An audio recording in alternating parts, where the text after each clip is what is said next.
WTF! Bon qui everybody, je m'appelle Ross Twiddell from Cultaholic.com, your Cultaholic heavyweight champion, and no, don't worry, this is not the last video. I'll be stood here with this delightful championship title belt, because on Sunday, on the grandest stage of them all at WrestleMania, point at that bloody sign, I'll retain my championship, and no, that's not a prediction, everybody.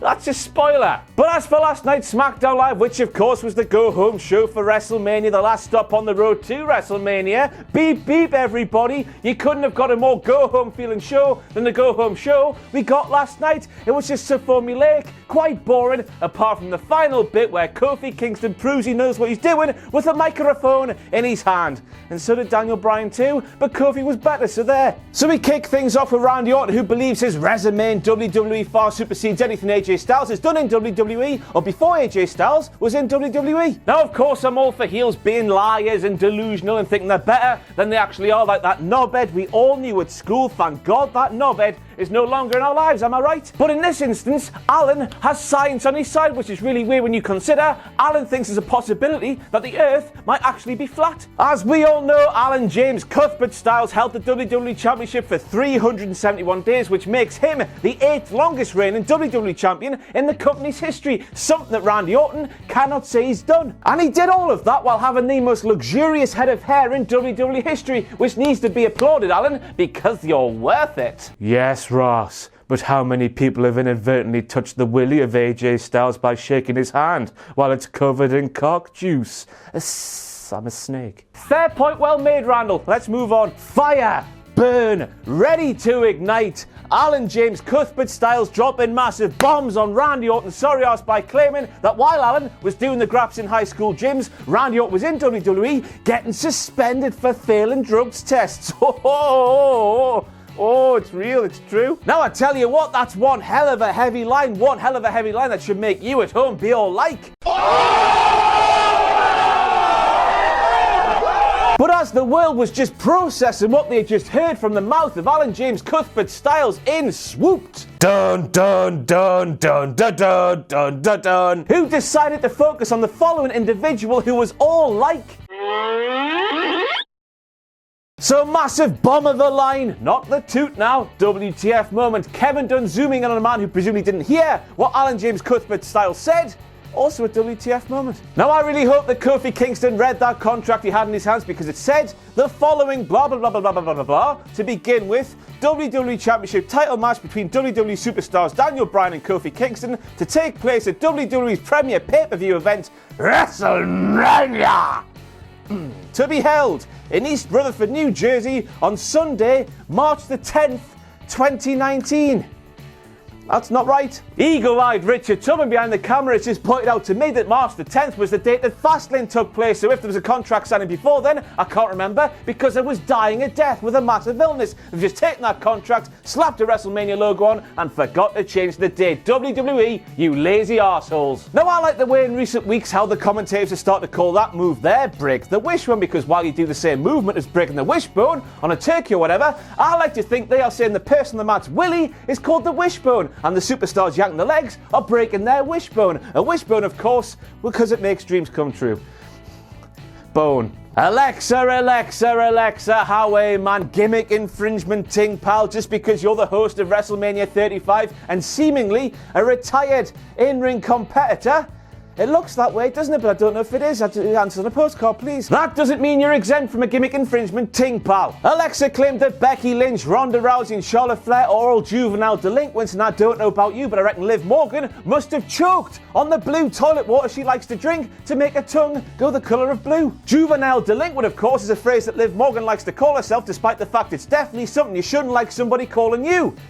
I mean, she does drink toilet water, so what should we expect from this woman? So on last night's SmackDown Live, and for the second time, Alexa Bliss has made decisions concerning the matches on the WrestleMania 35 card. First of all, she put Big Colin and Maggle in that bastard battle royal, and then on last night's SmackDown Live, she apparently made the call to make the Usos defend their SmackDown Live Tag Team Championships on the grandest stage of them all, point against the bar, against those bloody evil foreigners who look and sound different to us, so we should boo them.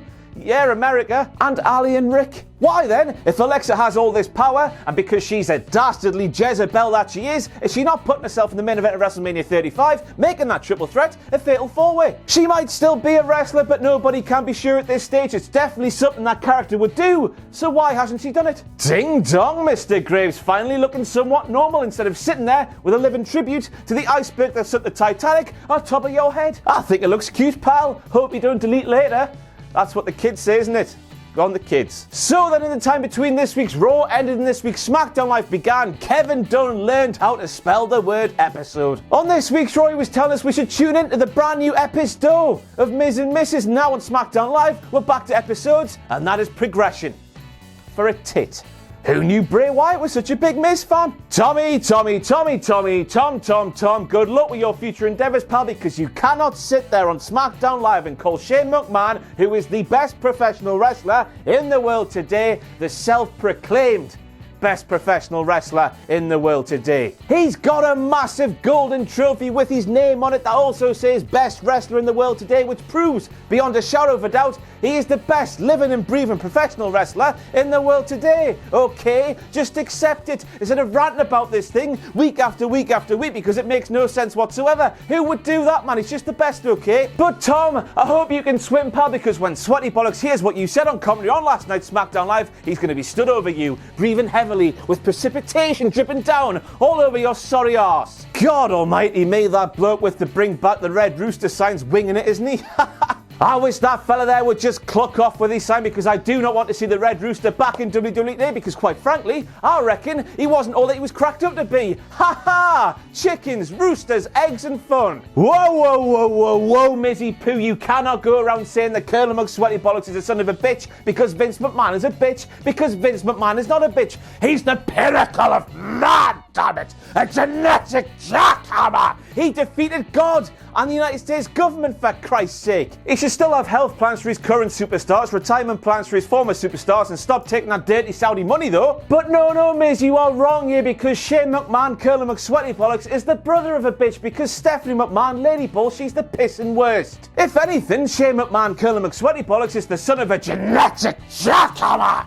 And a pebble, because I think Linda resembles a pebble. SAnitY on SmackDown Live 2 weeks in a row. Forget the pets and the rest of the animals. Just save yourselves. There's a lot of rain happening. The end is nigh, time to run away, the end is nigh. But after last week's SmackDown Live, is anybody still wondering what the hell Colonel McSweaty Bollocks did, or has done, or is doing with the body of Epico? We need to start a search for Epico, a global, worldwide search thing. You can donate to this charitable cause by heading over to patreon.com/Cultaholic. Hashtag let's find Epico because we're all really worried about Epico just in case Shane McMahon buried him in a pit. I'm sorry, Colonel McSweaty Bollocks. I know you're a bona fide diddler these days in the Cultaholic Wrestling podcast sense of the word, but you standing there and calling George Miz Mr. Potato Face is quite literally one potato laughing at another potato for being a potato. Let's break this down with science, shall we? Straight from the science book belonging to one Ainsley Harriott. Everybody rub your meat with me. I can reveal to you right now that George Miz is a baked potato or a sponge, but more likely a baked potato, and Colonel McSweaty Bollocks, well, he's a Laura potato, and it's clear for all to see that Colonel McSweaty Bollocks is just jealous of George Miz because the baked potato is way more popular than a Laura potato. So him laughing at the more popular thing is exactly what a heel should be doing, so great work, you sweaty bastard. So let me get this right now. Becky Lynch was arrested on this week's Raw. She spent a night in a police cell in Washington, D.C. She was then released from that police cell in Washington, D.C. just before this week's SmackDown Live kicked off. She said, "Hello there, Mr. Policeman. Can you give us a lift to Baltimore, please? That's about 40 miles or a 90-minute journey." And she did that and arrived just at the right time as SmackDown Live was filming a shot outside of an arena. That's almost as far-fetched as the time Braun Strowman was murdered in the back of a garbage truck, then lived in that garbage truck for a few days. He then got out of that garbage truck despite being murdered, got into another garbage truck, then that new garbage truck somehow went to Raw 8 days after he was murdered in a different garbage truck.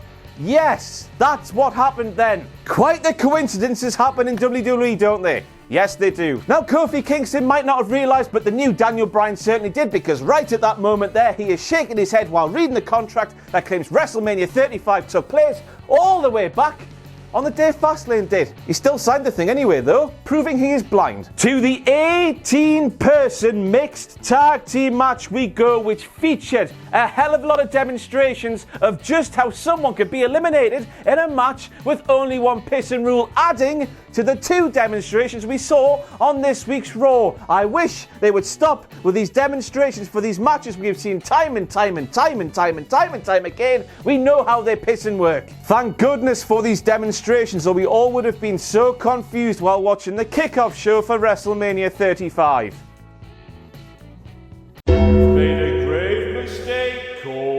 So Big Bloody Byron asks how interesting it would be if Sonya Deville eliminated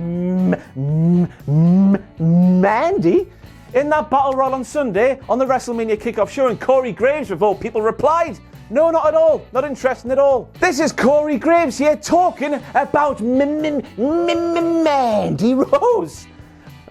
A woman he should quite literally not be allowed within several miles of due to the fact how much he creeps on the poor bastard. And he stood there saying, nah, if one of the most iconic tag teams in WWE history, Fire and Desire, break up, it wouldn't be interesting, even though he creeps on one of them like a dirty man. Bollocks, I say. Gotta let dem titties breathe, haven't you? And somebody called Dwight because Mose is on the loose once again. Now hang on a second here, nobody has any Scooby-Doo why WWE took away Mustafa Ali's Mustafa, but the Mustafa was on last night's SmackDown Live when it probably shouldn't have been. Was Mustafa from Ratatouille coming down the ramp or something? That's the only explanation I can think of. And before you go to the comments section, Mustafa, the waiter from Ratatouille, is very different from Mufasa, the lion in Lion King. Let us pray for that rabbit.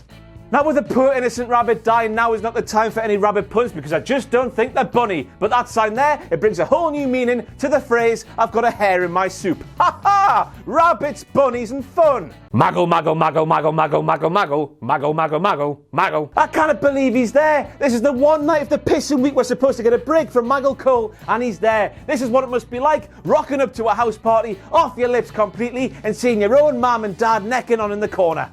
Devastating. Where's that fella that ate the rabbit? Maybe, just maybe, he could have eaten Maggle Cole too. Oh, look at how comfy the new Daniel Bryan looks inside that dead cow's carcass.